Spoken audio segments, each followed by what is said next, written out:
All right, Kerrod, let's talk about the player who whips the club early in the takeaway position and the misconceptions that go around that. So what that is when the player, if we were to measure an ideal takeaway position, we'll be talking about at club shaft level to the ground for the people here watching at home.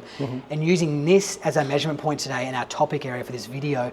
The player who whips it too much on the inside is a term we'll hear a lot. What that means is when the golf shaft orientation looks like this here. So if we were to use that as 12 o'clock, use that as 11 o'clock, you're in there hanging around about 2 o'clock, right? And yeah, there's some really big misconceptions around a lot of people who are trying to get a lot of body rotation early in the golf swing. Would you agree? Yeah. Causes all sorts of sequencing issues a lot of the time because people are trying to come from the inside, right? Yes. They're like trying to get it in, so they'll set up to the ball and they're like, okay, let's start our backswing by doing this movement. But this causes a big follow-on effect of potential errors, doesn't it?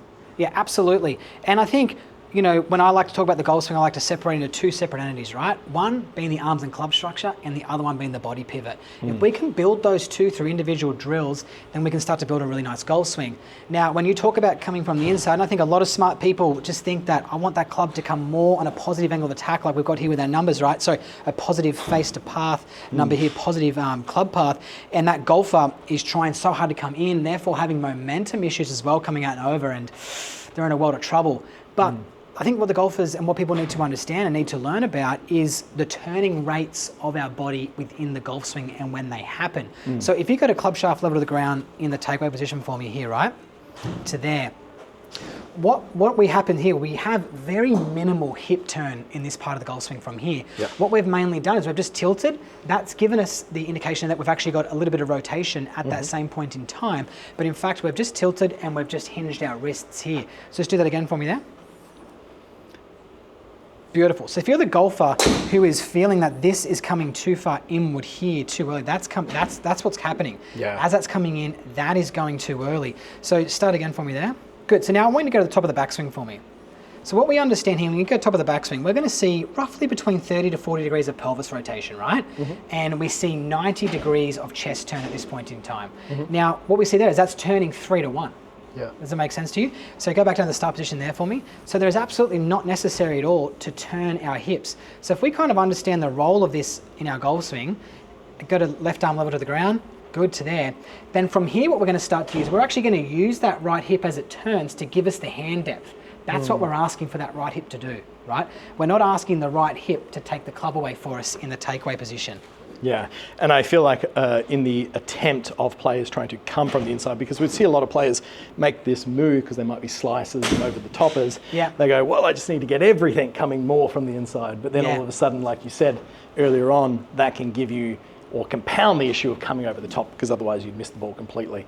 Now, what you're saying here is that really the chest is the engine for the backswing, isn't it? And having, for those players who are trying to come from the inside, by focusing on the hips, it's kind of putting them out of a sequence, isn't it? Yes, absolutely. So we need to understand, is this what's actually causing the club coming on the inside? Because one, it can be from, you know, maybe a bit of excessive forearm rotation, but a lot of time it is from that body just opening up too early. And we need to come up with some exercises to try and stop that golfer from doing that at that point in time. And it's interesting enough because it can actually feel quite restrictive and counterintuitive to what that golfer is doing, right? So what they're trying to get done in the golf swing. So for me, when you take the club away to club shaft level of the ground, what I want to try and feel for the person who's rolling it on the inside is we're going to start to feel that this orientation as butt of the club is looking more towards the trail thigh, that area there, as the club head is out. Now we're creating an exaggeration here because what feels normal to you is there. You got me? So we need to create a feel that I like to say is 200% more than what you currently do. So if you're doing X in this amount, you need to feel twice as much at that way to get the desired outcome. So that's your sense of feeling with the arms. I would be doing that only with the club to that position. So just going to there, and then I'd do a two-part swing. I'd start from there, and then start your backswing from there as you make your turn to top of the backswing.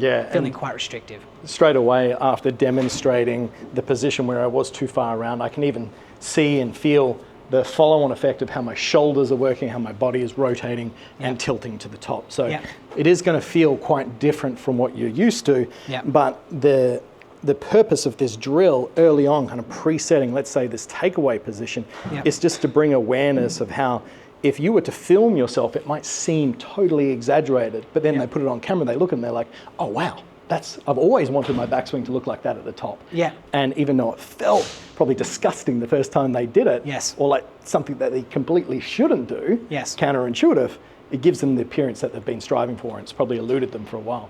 Yeah, and I think it's a fantastic one for the golfer, right, who, when you actually use the club head and the butt of the club orientation to help organize it and where you want it to even point. So yes, we want the organization of it to be more butt of the club in, club head out, and then we're going to turn to the top of the backswing. But for the golfer who has been excessively getting too far that right hip, turning too far this way here, rolling of the forearms, they're going to generally look kind of this way here with their look, right there. So the top of the backswing, the club head's going to look over to that wall.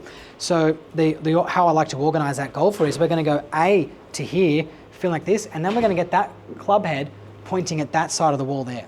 So the sense of feeling is going to be that position, come down, relax, come down, and then take a golf swing, and then you will find that happy medium. Just exaggerating the opposite. Now, there's a great drill that you can utilize here to help map out this feel in the backswing. Essentially, just grip the golf club halfway down. You still have the same amount of sort of shaft lean and face angle that you would have if you were setting up to the ball. And just try and keep this golf club shaft on your body as you make that backswing. And as you get to that backswing, you'll see it's naturally going to feel up against your hip here that the head wants to stay out. Now from there, for you to move the golf club from address to the top due to the difference of the weight in the golf club, you're going to be far less likely to try and manipulate it and pull your hips around by feeling like the chest is the engine for the backswing, and then all of a sudden you just put your hands in their normal set position on the grip. That's also a great way to go about and achieve that feel. Yeah, I like it. Anything that can kind of help you sync it up a little bit there. The golfer who is getting it too far, like we mentioned there, that getting open there, there's a sense of confusion around the roll between the arms and the body within the golf swing. Anything that can help you with sequencing with that, absolutely. Okay, so let's do a couple of small little slow drill swings here, mate. Yeah. So focus points for me here as I take this golf club back. What should the players at home be thinking about? Yeah, so for the golfer who is, whipping on the inside, we're going to take the takeaway position to here, is to feel like the hips aren't turning, we're going to try and keep flexion in that right knee. Because if that over rotates early, that right leg's going to snap and that's going to roll in and you're going to lose your tilts. So I like to just do that again. You just feel the butt of the club go in towards that right thigh, pause, relax, and then I go top of the backswing there. And you're going to most likely need the orientation of that club to feel like it's pointing at this corner of the screen over here, because that person who's rolled it in is going to be looking quite flat over there. So quite exaggerated. So I'll chip one down there, just a little half speed there. I'm kind of aware of that flex in that back leg here. Club head feels way out. I'm going to try and get the club head pointing to the right side of the screen here. Yeah. That felt really good positionally wise through the swing. Actually felt like I was, let's say, more in sync as well. And I think a lot of that is because if the club head stays outside the hands for longer, it encourages your hands to stay in front of your chest, which, as we know at every high-level ball striker's impact position, the hands are back in front of the chest. It makes it a lot easier to do that. If the club is moving around our body, our hips are moving around, now all of a sudden, it's very easy to keep these hands too far behind in space. Yeah, and I would agree completely. And for the person who's whipping on the inside, that person is probably most likely looking for a draw in their golf swing, getting away from the fade. And when you actually move in this way, like that, I'll see more draw bias golfers with that type of look at the top of the backswing than I do people who slice the ball. So if the person who is whipping on the inside is most likely looking for the draw, this is actually going to help them shift that ball flight as well.